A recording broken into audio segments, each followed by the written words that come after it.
خاور صاحب کہہ رہے تھے کہ جو گواہ ہیں ان میں اسد مجید اور دیگر کو پیش ہونا ہے، سابق سیکرٹری خارجہ کو بھی، تو آپ کا کیا ہوگا؟ فرد جرم کیا فوراً بعد یہ سماعت ہو رہی ہے؟ فرد جرم ہی ڈیفیکٹو ہے، فرد جرم اتنی فلاڈ ہے، فرد جرم میں اتنے نقص ہیں کہ آج سب سے پہلے تو ہم جج صاحب کو یہ بتائیں گے کہ جو آپ نے فرد جرم عائد کی ہے، یہ اس میں آپ آگے بڑھ ہی نہیں سکتے جب تک آپ اس کو درست نہیں فرمائیں گے، تب تک شہادتیں اور ایویڈنس اس میں ریکارڈ نہیں ہو سکتا۔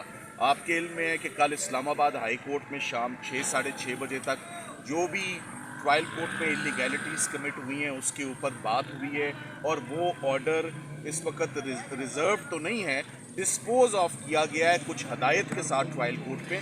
تو مناسب یہ کہ ٹرائل کورٹ پہلے ویٹ کرے کہ وہ کیا ہدایت آئی ہیں، اور ان کو عمران خان صاحب کے فنڈامنٹل رائٹس یا فیئر ٹرائل فیئر پروسیڈنگز کیسے انشور کرنی ہے، یہ ابھی تک آرڈر ہی نہیں آیا۔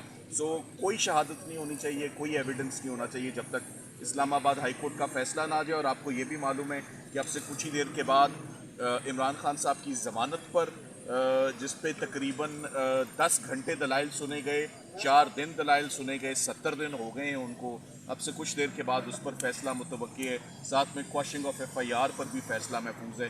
تو انشاءاللہ بعد نکلتے ہیں تو بات کرتے ہیں۔ بیرسٹر صاحب، کورٹ کی طرف سے یہ بھی واضح ہدایت کی گئی ہے، حکم نامہ جاری ہوا ہے کہ مقدمے کا فیئر ٹرائل دیا جائے، عمران خان کو صفائی کا موقع دیا جائے۔ اس حوالے سے کیا پیش رفت دیکھ رہے ہیں؟ کیا میڈیا کو بھی ایکسیس ہوگی اندر جانے کی؟ دیکھیے، ہم تو چاہتے ہیں اوپن پروسیڈنگز ہوں، اوپن ٹرائل ہو، اور اس پر ہم اپنی جو ریمیڈیز ہیں قانون کی وہ اڈاپٹ کریں گے انشاءاللہ، بہت جلدی اوپن ٹرائل ہوگا۔ Thank you.